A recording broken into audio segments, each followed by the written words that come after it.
que habiendo dicho el directorio de Petroperú, no tengo capacidad técnica, no tengo capacidad económica, no tengo capacidad financiera para enfrentar este negocio que ustedes quieren que la empresa haga, el Congreso, las bancadas han dicho, señor, no importa lo que usted diga, usted hágalo.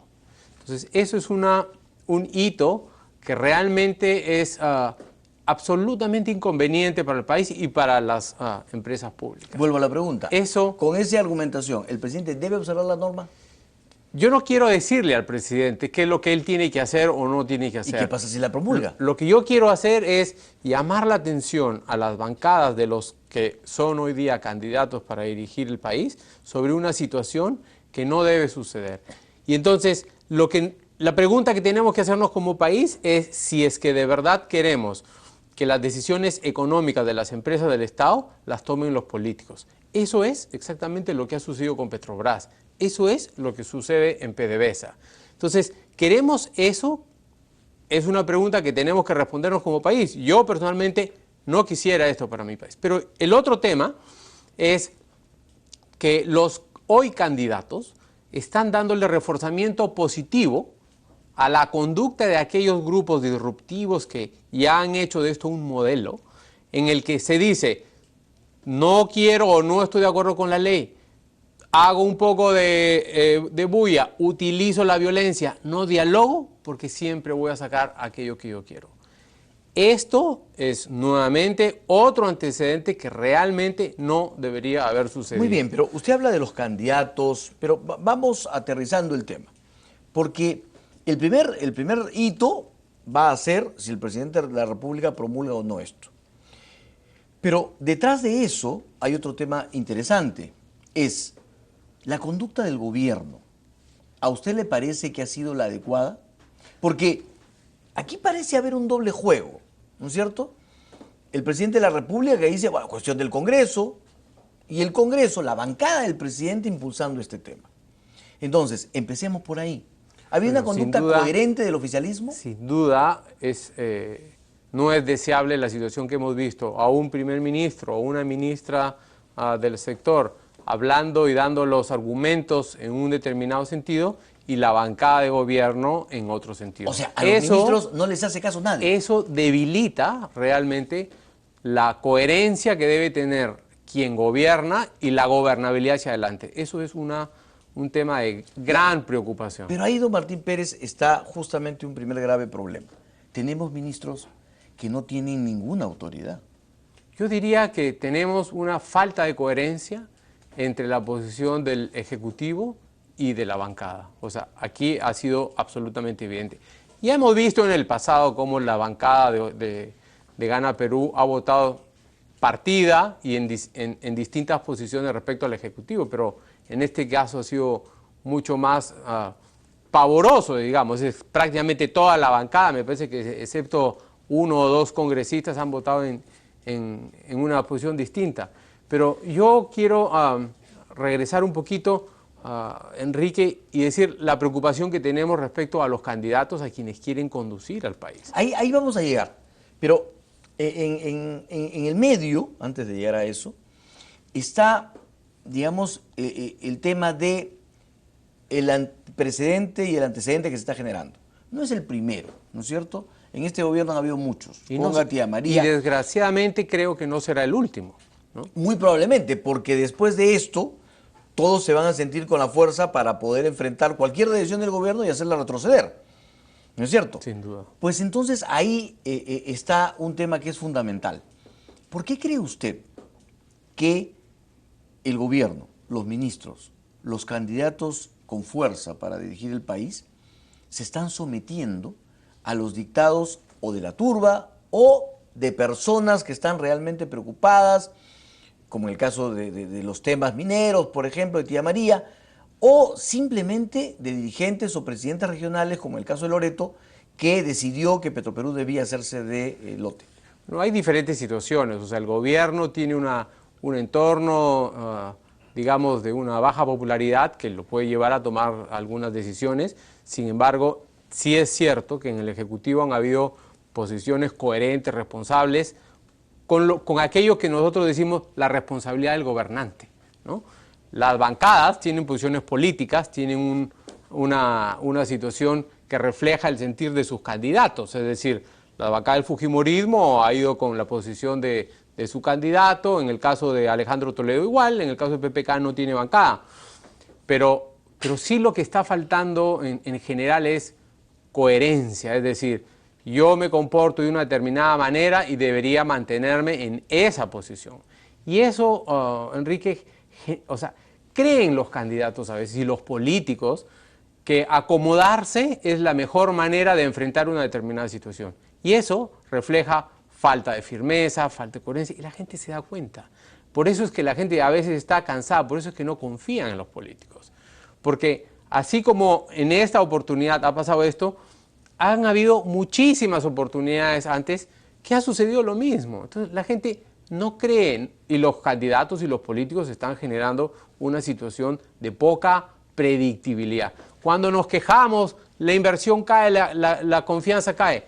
Es por todo este ruido político que lo venimos diciendo hace mucho tiempo. Muy bien, ahora, porque como no hay coherencia, no hay predictibilidad, entonces la gente, los inversionistas pequeños, medianos, la señora que va a invertir en una pollería, el que va a invertir en sus cabinas de internet, dice, mejor tomo la decisión más adelante, posterga las decisiones. Muy bien, pero convendrá con nosotros en que el presidente no asumió un liderazgo importante en esto y en una entrevista que dio en televisión prácticamente dijo, bueno, es decisión del Congreso, el Congreso no quiere, pero prácticamente abrió la puerta a que el Congreso lo pueda volver a hacer. Y de hecho lo volvió a hacer, volvió a votar y salió lo que salió. Yo creo que aquí lo más importante, Enrique, hacia adelante es pedirle coherencia al partido de gobierno. Es decir, si quieren mantener el país por el rumbo que hemos tenido los últimos 10, 12 años, tenemos que darle predictibilidad.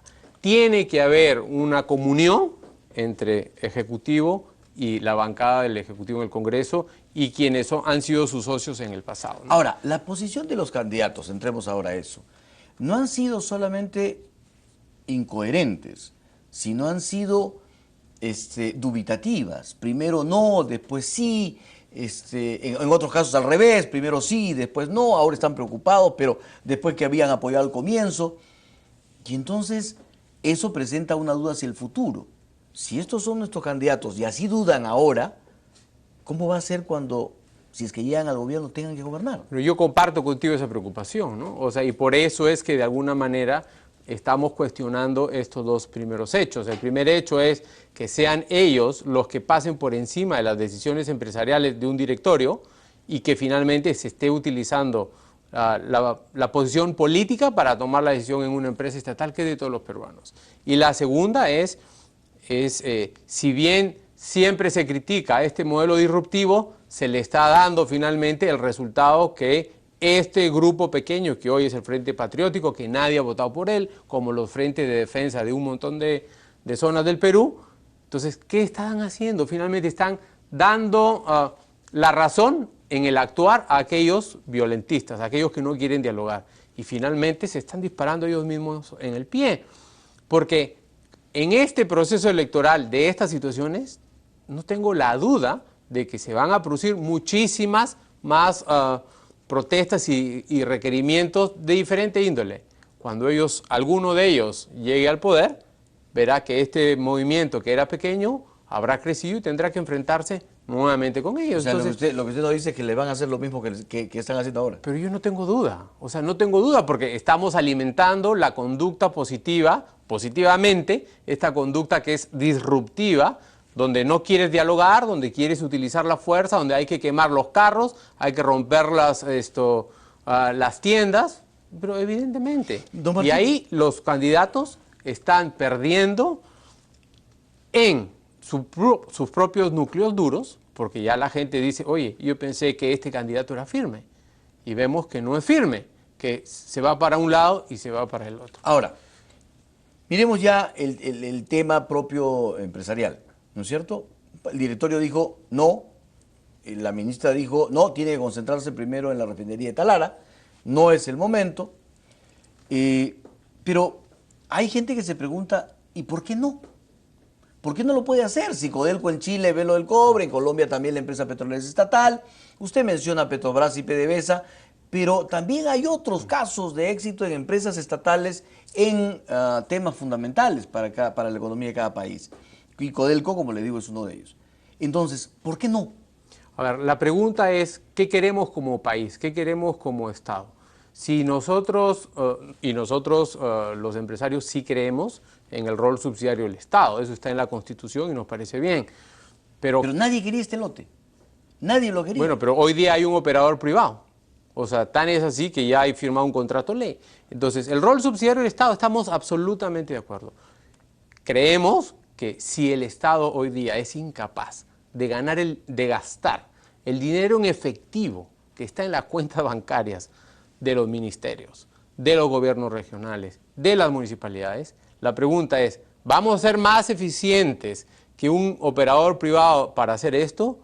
Yo personalmente creo que no. Si hoy día tenemos una situación económica donde ya la recaudación ha caído, donde el crecimiento ha caído, vamos a tener una escasez, vamos a tener un niño. La pregunta es, ¿queremos dedicar recursos del Estado para este tipo de actividades o deberíamos priorizar la seguridad ciudadana? ¿Cómo vamos a enfrentar estos cientos de miles de damnificados que vamos a tener en el niño? ¿Cómo mejoramos la salud? ¿Cómo mejoramos la educación? Muy bien, pero la preocupación de la población de Iquitos, al margen del tema propiamente empresarial, es el tema ambiental. Y lo que dicen es, las empresas privadas nos dejan acá un desastre. Y por eso queremos que venga Petroperú, porque por lo menos el Estado me va a responder por el tema ambiental. Bueno, yo creo que es una falacia total. Es decir, hoy día tenemos... A ver, históricamente el Estado ha sido el peor cuidador del medio ambiente. Toda la zona sur del Perú, en la época de Centromín, está contaminada y empezó con ellos y siguió, por supuesto que en un momento donde no había la preocupación que hay hoy día por el tema del medio ambiente. Recordemos que en Cuninicó, hace 8 meses, Petroperú, en tanto operador del oleoducto, hubo un derrame y desgraciadamente vimos la contratación de niños, los niños del petróleo, que recogían con sus manos el petróleo. Entonces la pregunta es el Estado acaso el mejor cuidador? Si es que hay un operador privado que ha de alguna manera incumplido o ha contaminado o ha tenido una actitud, negligente, que le caiga todo el peso de la ley. Pero lo que siempre vemos históricamente es que el Estado no castiga al Estado y que el Estado asume unas posiciones que no pueden asumir los privados. Es decir, voy a hacer determinada cosa, si se incumple la ley, es mucho más difícil que el Estado sea sancionado por el mismo Estado. Es más, vemos como Indecopi, ni siquiera Indecopi puede actuar en contra de las instituciones del Estado en algunos casos, ¿no? Ahora, lo que dicen también es que la norma no obliga. La norma está hecha de tal manera que no complica el contrato con Pacific y que puede convivir tranquilamente el contrato de servicios con Pacific con la participación de Petroperú. Bueno, hay quienes dicen eso y hay quienes dicen lo contrario. Hay quienes dicen que la norma es de aplicación inmediata. Entonces yo creo, bueno, todavía no, la norma no iba al Ejecutivo, creo que hay que ver qué es lo que dicen los constitucionalistas. Sin duda yo siento que ya el Congreso está retrocediendo un poquito y dice no obliga porque hay la palabra previa evaluación, pero cuando tú lees el texto, es un texto donde dice que se autorice a Perú Petro para previa evaluación, prácticamente designar vía negociación directa, que es uno de los dos mecanismos. O sea, ni siquiera le dice que Petroperú sea uno más de los competidores en la licitación. No, ya la ley decide que no sea licitación, que entre por negociación directa. Y luego dice, para que mediante negociación directa suscriba. Entonces, el wording, realmente el texto es bien complicado, ¿no? Yo creo que finalmente todos los que se creen ganadores están siendo perdedores. Creo que ninguno de los candidatos que han ido tomando posiciones distintas va a poder ir a ser cargado en Iquitos en hombros, ninguno. Creo que han perdido soporte en su núcleo duro. El gobernador regional que vino por cientos de millones de soles para hacer su agenda de Loreto, no va a sacar ni un quinto. Finalmente, Petroperú ante esta situación que los políticos deciden qué hace, va a tener muchísimas dificultades para encontrar un socio el día que quiera asociarse. Entonces, en realidad, todos están perdiendo. Ha sido una situación donde no debió suceder que el temperamento político pase por encima del directorio y finalmente se tome una decisión de esta naturaleza, ¿no?